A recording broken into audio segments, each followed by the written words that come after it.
Well, in his latest newsletter, Chris Wood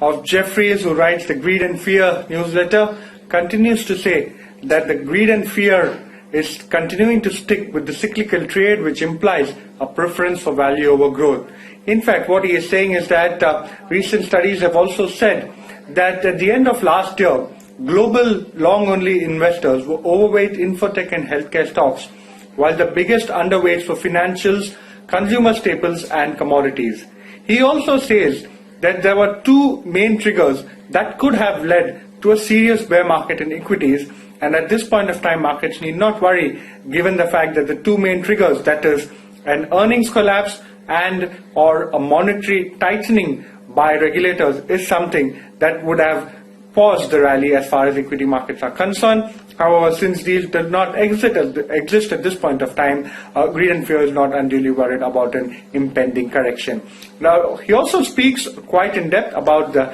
Indian budget and how markets actually have reacted quite positively as far as the entire budget is concerned. So coming to India, what he is saying is that markets have reacted very positively as far as the budget is concerned. In fact, what he is also saying is that given the fact that the government has given such a positive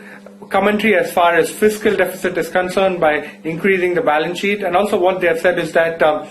there is an unexpectedly big boost in spending. The key point to focus, as per Chris, is that all of the incremental increase in expenditure is going to CAPEX and not social programs. He says CAPEX is due to rise almost 26% next fiscal year, and he's saying that the government has also done a cleanup of their past sins by bringing certain off-balance sheet expenditures such as parts of the food and fertilizer subsidies back on the budget. Now, what he is also saying as far as India is concerned is that the central government fiscal deficit for the current year is 9.5% of the GDP, while next fiscal year it is 6.8% of the GDP. He is saying that the aim, which the government has stated, is to reduce it by 4.5% by March 26. Now, what he is saying is that the question raised by such an approach is whether CAPEX is done efficiently in terms of targeted areas like roads, railways, subways and water. However, no one can ever be in doubt that a significant CAPEX is required, significant investment is required.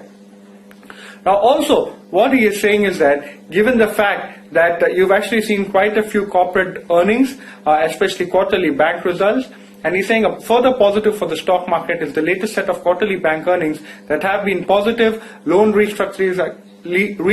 have come in lower than expected, and ICICI Bank, Axis Bank, HDFC Bank, all of which he believes actually have further legroom. So overall, he's extremely positive as far as equity markets are concerned, and especially so as far as his overweight in India is concerned.